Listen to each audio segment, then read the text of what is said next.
Assalamualaikum teman aslam, jumpa lagi bersama saya Adim dan masih tetap membahas seputar gangguan asam lambung GERD AC tips praktis. Oke teman-teman, di sesi kali ini saya mau jawab pertanyaan teman kita, teman aslam. Pertanyaan itu apa ya, lupa tadi pertanyaannya. Bang, gimana ataupun apa sih tanda-tanda kalau misalkan kitanya sudah membaik ataupun sembuh ya teman-teman. Nah, oke, berhubung pertanyaannya seperti itu, teman-teman, sebenarnya sudah ada videonya, teman-teman. Mungkin ya kaliannya baru gabung ya. Mungkin teman-teman itu baru gabung ya, pendatang baru gitu, teman-teman ya. Eh, kita jelaskan lagi ya, buatkan lagi videonya. Mungkin buat teman-teman yang sudah paham ya, di skip aja nggak apa-apa, teman-teman. Tapi bantu share ya buat teman-teman, karena eh, banyak di sana teman-temannya, di luar sana teman-teman kita yang terkena gangguan asam lambung, GERD rheumatis dan belum mengetahui metode 3P gitu teman-teman ya. Jadikan saja akun Facebook ini teman-temannya sebagai ladang ibadah untuk kita semua berbagi ya teman-teman, berbagi pengetahuan, pengalaman, sharing ya dengan orang-orang yang belum membaik gitu teman-teman ya. Oke teman-teman, apa sih bang tanda-tanda ataupun ciri-cirinya kalau misalkan kitanya sudah membaik gitu dari gangguan asam lambung GERD rheumatis? Karena kitanya terkena dua gangguan teman-teman ya, yang harus diperhatikannya itu dari sisi medisnya dulu teman-teman ya.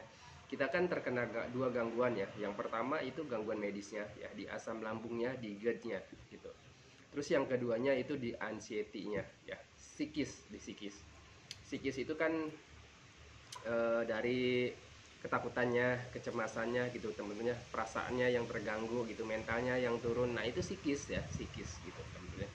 Dari psikis sama medis itu kan beda tapi berhubungan gitu teman-teman ya. Psikis medis itu di fisik kita, psikis itu di mental dan perasaan kita gitu teman-teman ya. Oke, kita terangkan jawabnya dari sesi psikis medisnya dulu gitu teman-teman ya. Nah, kalau misalkan kalian itu cirinya sudah membaik ya, kalian merasa nyaman badannya teman-teman. Tetapi sialnya ya, untuk orang-orang yang terkena gangguan asam lambung dan asam seperti itu, walaupun medisnya sudah membaik, karena psikisnya belum membaik ya, nah itu kitanya selalu merasa sakit gitu teman-teman. Jadi perhatikan dulu nih ya, dari medisnya. Yang harus kalian perhatikan dari medisnya itu dari bagian perutnya dulu. Gimana bagian perutnya? Kalau misalkan di bagian perutnya untuk sering panasnya sudah enggak ya, sudah mualnya sudah enggak juga. Terus di bagian hulu hatinya sudah tidak mengganjal lagi, tidak sakit lagi, tidak perih lagi, di bagian perutnya juga, di bagian dadanya juga sudah nyaman, tidak ada sensasi seperti panas ya. Nah, untuk misalkan panas gitu ya, perhatikan dari panas, bukannya cekit-cekit ya, bukan cekit-cekit ataupun kayak ditusuk-tusuk ya. Itu kalau misalkan seperti ditusuk-tusuk itu cuma penegangan-penegangan otot ya. Tapi untuk panas itu dari gangguan asam lambung gitu teman. Kalau misalkan dadanya panas itu dari gangguan asam lambung gitu. Nah, kalau misalkan di bagian perut bawahnya juga sudah tidak seperti ada, pokoknya nyaman lah ya, tidak ada yang seperti berjalan ya di bagian perut bawah, kiri kanan gitu, atas ya, sudah tidak seperti itu lagi ya, karena itu pergerakan gas. Gas itu dari mana? Gas itu dari gangguan asam lambung ya. Kalau misalkan gangguan asam lambungnya menaik ya, pH-nya ataupun kapasitasnya, nah itu menyebabkan gelembung-gelembung gitu, gas ya teman-teman ya, angin gitu ya. Nah, itu kalau misalkan diperhatikan dari sisi medisnya sudah membaik teman-teman, pencernaannya juga membaik ya. Nah, kalau misalkan pencernaannya sudah membaik itu ditandai dengan BAB ya. BAB-nya itu sudah normal gitu teman-teman ya. BAB normal itu seperti apa sih bang? Ya, BAB normal itu ya yang pertama dari bentuknya ya teman-teman ya. Bentuknya itu sudah normal lah ya, intinya tidak lembek gitu, tidak mencret gitu teman-teman ya, tidak berbuih, tidak pokoknya normal ya. Untuk pembahasan BAB sudah ada ya, kalian silahkan cek saja teman-teman ya, video pembahasan BAB. Di situ sudah lengkap ya untuk pembahasan BAB itu, di situ ada judulnya pembahasan BAB dan di situ sudah lengkap banget teman-teman ya, dari BAB yang ini, yang itu, yaitu sudah ya. Sudah saya buatkan videonya. Nah, jadi untuk ada pembaikan di sesi medisnya, di pencernaannya itu, di medisnya, di pencernaannya itu, kalau misalkan sudah membaik itu ditandainya dengan BAB-nya sudah bagus ya. BAB-nya sudah bagus, sudah lancar juga ya. Yang bagus banget sih satu hari sekali, dan BAB-nya bentuknya juga bagus gitu teman-teman ya. Warnanya juga ya seperti biasa lah gitu teman-teman ya. Itu sudah berarti pencernaan kaliannya sudah membaik gitu teman-teman ya. Dan apakah boleh makan pantrangan? Boleh ya. Kalau misalkan sudah mengalami seperti itu ya, tanda seperti itu, jadi boleh kalian mengonsumsi makanan pantangan, tapi untuk pedas, santan itu dihindari dulu gitu teman-teman. Jangan terlalu berlebihan, boleh dikonsumsi tapi dengan kapasitas yang sedikit dulu, jangan terlalu banyak ya, untuk melatih saja gitu teman-teman. Dan kalau misalkan nanti kaliannya sudah full 100% sembuh total, baru boleh ya, walaupun boleh juga tidak berlebihan juga gitu teman-teman, karena yang berlebihan itu tidak baik gitu teman-teman ya, karena yang berlebihan juga tidak bagus juga untuk tubuh kita, karena kita harus tetap menjaga 3P ya. Cuman kalau misalkan sudah membaik, menjaga 3P-nya itu bukan dihindari tetapi dikurangi gitu, kapasitasnya dijaga ya, tidak berlebihan gitu teman-teman. Nah itu dari sesi medisnya teman-teman ya. Kalau misalkan apa pembaikan sudah, ciri-cirinya sudah membaik ya, itu tadi ya, untuk di bagian perutnya sudah nyaman, di bagian dadanya sudah nyaman ya, itu sedikit sebenarnya untuk gangguan asam lambungnya sebenarnya sedikit ya, jadi perut panas, mual, melilit ya, terus muntah ya, terus dadanya panas, ulu hatinya serasa ditekan gitu teman-teman, terus ulu hatinya perih ya, terus rasa apa ya, sakit gitu, mengganjal gitu teman-teman di bagian ulu hatinya, karena ulu hati ini, bagian ulu hati ini ada esofagus teman-teman ya. Esofagus itu sejenis pintu ataupun klep gitu teman-teman ya, dari lambung ke dari lambung ke tenggorokan gitu ya, ke kerongkongan itu teman-teman. Kalau misalkan itu sudah membaik semua ya, tidak ada sensasi ataupun sensasinya seminggu sekali gitu teman-teman ya, berarti itu sudah masuki tanda-tanda pembaikan gitu teman-teman. Kalian harus tetap semangat dan konsisten menjaga 3P-nya gitu teman-teman. Terus dari psikisnya, kalau itu dari medisnya sudah membaik, dan dari psikisnya itu tandanya gimana bang kalau misalkan psikis kita itu sudah membaik? Untuk kalau misalkan psikis kita sudah membaik, perasaan kita sudah membaik teman-teman ya, tandanya yang pertama, kalian sudah mulai cuek ya, kalian itu sudah mulai cuek dengan sensasi ya. Misalkan kalian masih merasakan sensasi ya, sedikit-sedikit ataupun jarang-jarang gitu teman-teman ya, dan rasa sensasi itu biasanya untuk di apa ya, 85%, bukan 85, jadi 95% ya teman-teman ya, di 85 sampai 95%, 99% mungkin ya, itu masih ada sensasi ya, walaupun ya cuma colak-colek. Nah kalau misalkan psikis kaliannya sudah membaik, kalau misalkan sudah psikisnya sudah membaik, nah kalau misalkan ada sensasi itu kalian sudah cuek teman-temannya, sudah masa bodoh gitu, nah itu berarti psikis kalian sudah membaik ya, itu yang pertama ya. Terus kalau misalkan kalian sudah bisa keluar ya teman-temannya, bisa keluar jalan-jalan, apalagi sudah bisa jalan-jalan jauh, nah itu berarti psikis kaliannya sudah membaik juga teman-temannya, itu sudah makin membaik berarti ya. Yang dulunya karena orang-orang yang terkena gangguan asam lambung, GERD ulcerative colitis itu dulunya saat terkena gangguan asam lambungnya teman-teman ya, jangankan untuk keluar rumah teman-teman ya, kita jangankan untuk jalan-jalan jauh gitu teman-teman ya, di keluar rumah saja itu kan takut teman-teman, masuk untuk ke kamar mandi saja kan juga takut gitu teman-teman ya. Nah kalau misalkan kalian sudah ada keberanian untuk keluar rumah, apalagi sudah bisa jogging, jalan-jalan pagi, berjemur jauh, nah berarti kalian sudah ada pembaikan gitu teman-teman ya. Nah itu harusnya kalian kalian harus lebih semangat lagi teman-temannya, berarti ya kalian ini kalian harus yakin teman-temannya, berarti gangguan asam lambung GERD ulcerative colitis ini bisa membaik dan itu bisa sembuh gitu teman-temannya. Kalian flashback saja teman-temannya, kalau misalkan kalian itu kadang terlintas nih ya teman-teman, kalau misalkan ada sensasi, nah kadang-kadang terlintas gitu di pikiran kita, kok ini ada lagi sensasi, apakah saya akan selamanya merasakan sensasi ini, apakah saya akan selamanya sakit gitu teman-teman ya. Nah kalian flashback ya ke waktu kalian parah dan bandingkan dengan sekarang gitu teman-teman ya. Kalau misalkan kalian tidak akan membaik ya, buktinya gitu teman-teman, sekarang kalian sudah bisa jalan-jalan jauh ya, untuk sensasi sudah bisa agak cuek gitu teman-teman, berarti kalian itu sudah membaik gitu teman-teman ya. Coba flashback di saat kaliannya parah gitu teman-teman ya, kan jangankan untuk jalan-jalan gitu teman-teman ya, untuk keluar rumah kan juga takut gitu teman-teman. Nah jadi itu teman-teman ya, untuk membedakan dan ataupun tanda-tanda bahwa kalian itu sudah membaik dari gangguan asam lambung GERD ulcerative colitis, ataupun tanda-tanda kesembuhannya yaitu teman-teman dari medisnya juga sudah agak membaik ya, terus ditandai juga dengan BAB-nya sudah bagus gitu dan udah lancar juga teman-teman ya. Terus dari psikisnya juga sudah membaik ya, berarti kalian sudah mulai memasuki tahap kesembuhan gitu teman-teman ya. Itu ciri-ciri dan tanda-tandanya seperti itu teman-teman ya. Oke ya, itu teman-teman ya. Jadi untuk teman-teman yang masih bertanya dan masih ragu teman-teman ya, karena suka membingungkan juga gitu teman-teman ya, untuk penderita gangguan asam lambung GERD ansetif seperti itu suka kebingungan ya. Kebingungannya karena kita itu walaupun sudah agak nyaman, tetapi nanti ada lagi sensasi ya, walaupun sudah agak membaik ya, kemarin-kemarin sudah kita membaik dan hari ini ada sensasi lagi, dan di situ suka kebingungan gitu teman-teman ya. Kemarin kok membaik dan sekarang ada lagi sensasi, dah itu kita suka bingung.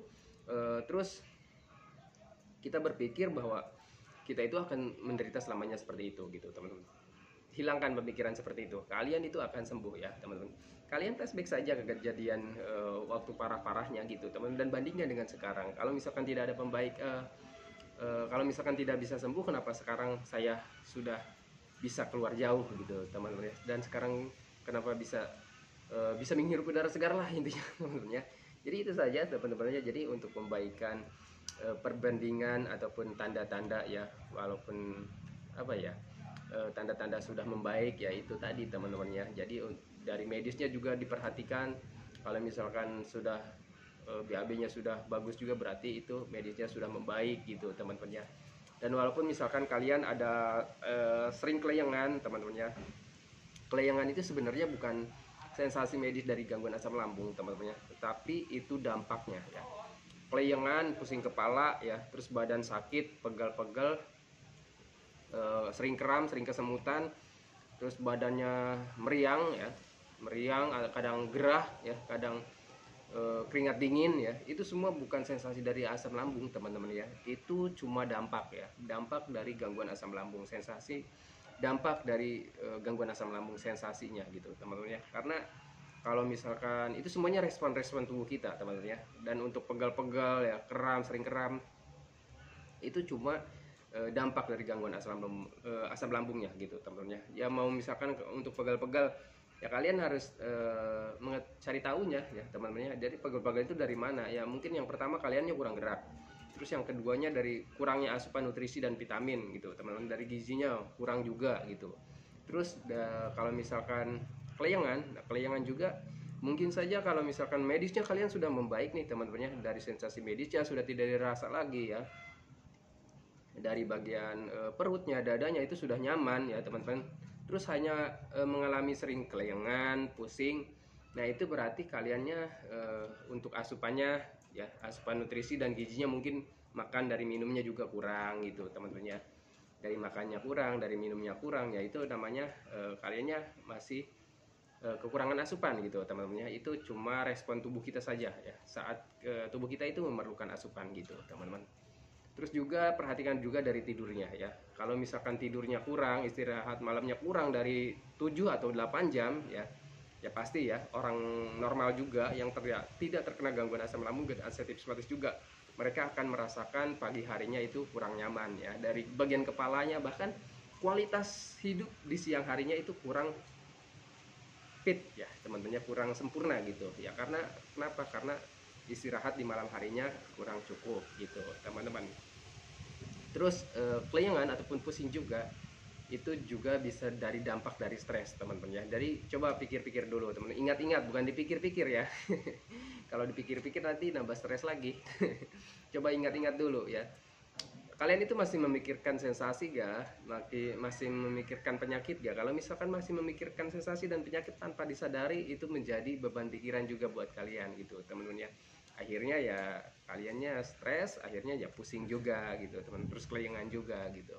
Nah, jadi kelayangan itu teman-temannya dari bukan dari asam lambung, tapi dari dampaknya ya. Dampaknya mungkin pencernaannya kitanya belum sempurna menyerap nutrisi gizi gitu teman-teman, belum 100% lah menyerap nutrisi dan gizinya gitu ya. Jadi kalian harus cukupi ya nutrisi gizinya, makannya harus sering ya, makan harus sering, minumnya harus sering. Kalau misalkan sudah bisa makan banyak ya alangkah baiknya makan banyak gitu teman-teman ya. Kayak kalau misalkan di bagian apa ya, perutnya sudah nyaman, di bagian dadanya sudah nyaman, ya kalian makan banyak aja gitu teman-teman ya, nggak apa-apa ya.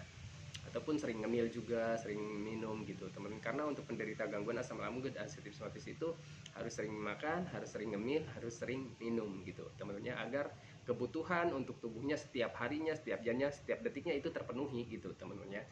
Oke, seperti itu teman-teman. Jadi untuk penjelasannya sekaligusan ini teman-teman, untuk kelayangan teman-teman dibahas juga di sini ya. Jadi kelayangan itu bukan dari asam lambung, tapi dampaknya asam lambung gitu.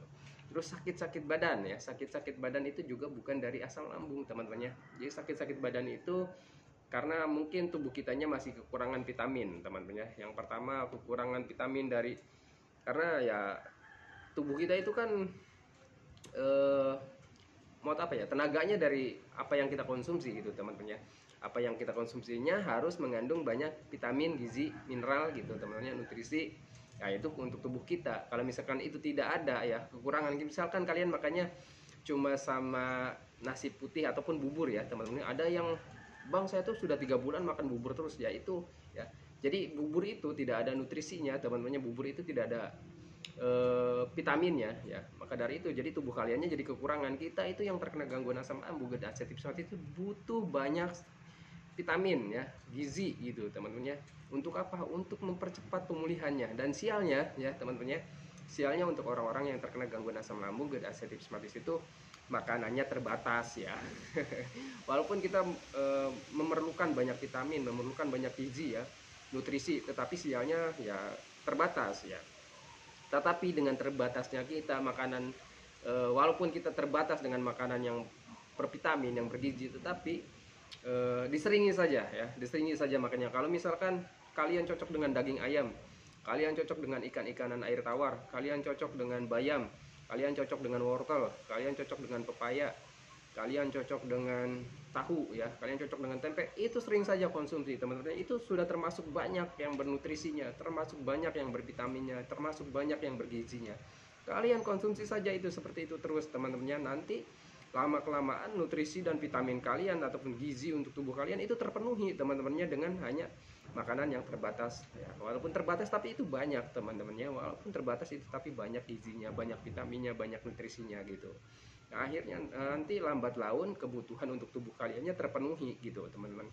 Nah kalau misalkan untuk tubuh keperluan untuk tubuhnya terpenuhi gitu teman-teman ya, kalian bantu juga dengan sering olahraga ya, karena badan pegel-pegel itu juga aliran darahnya, aliran oksigennya itu kurang lancar teman-teman ya.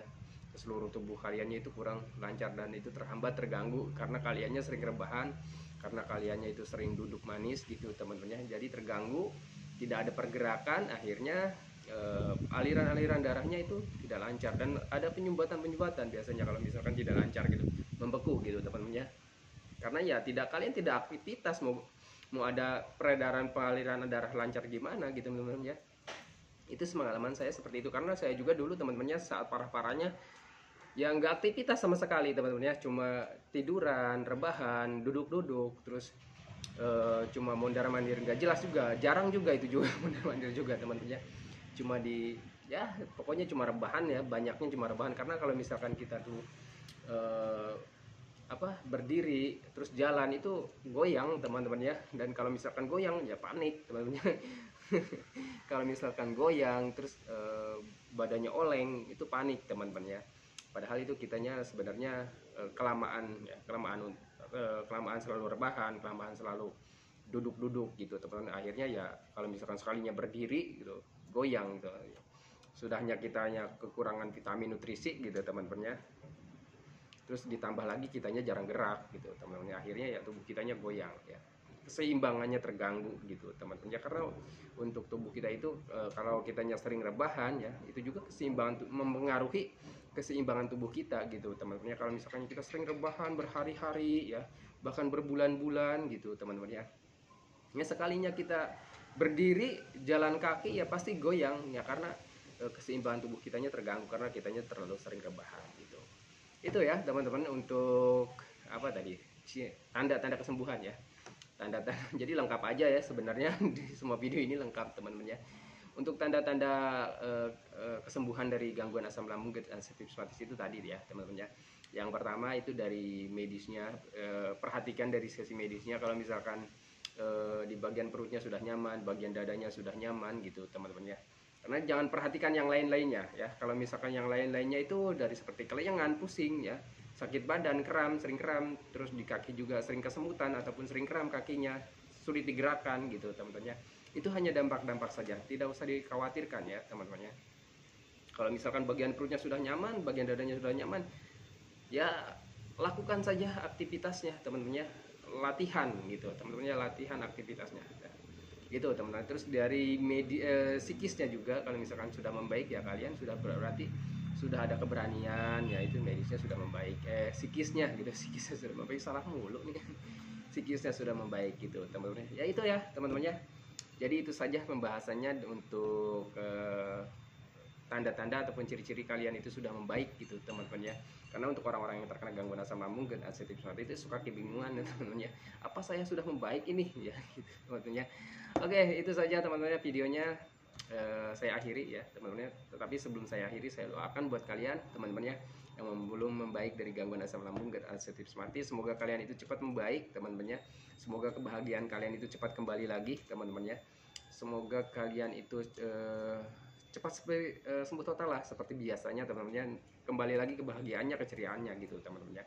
Dan jangan lupa teman-temannya doakan saya agar saya itu cepat membaik, cepat membaik, agar saya itu tetap sehat ya teman-teman ya, tetap sehat, tetap kuat, tetap ceria gitu teman-teman, agar tetap bisa menemani kalian yang belum membaik dari gangguan asam lambung dan ulcerative colitis. Dan jangan lupa juga di follow, di share teman-temannya agar video ini bermanfaat teman-temannya. Jadikan saja akun Facebook ini ataupun video saya ini sebagai ladang ibadah untuk kita semua teman-temannya. Karena berbagi untuk orang lain tidak harus dengan uang ataupun tidak harus dengan makanan ataupun tidak harus dengan pakaian teman-temannya. Berbagi kebaikan itu dengan pengetahuan ataupun pengalaman kita gitu teman-temannya, dan itu bisa menjadi manfaat bagi orang lain ya teman-teman ya, ataupun jadi jalan kesembuhan bagi orang lain juga teman-teman ya. Itu juga sudah menjadi suatu hal kebaikan untuk kita semua teman-teman ya. Oke, saya akhiri videonya teman-teman ya. Assalamualaikum warahmatullahi wabarakatuh. Salam sehat teman-teman. Aslam.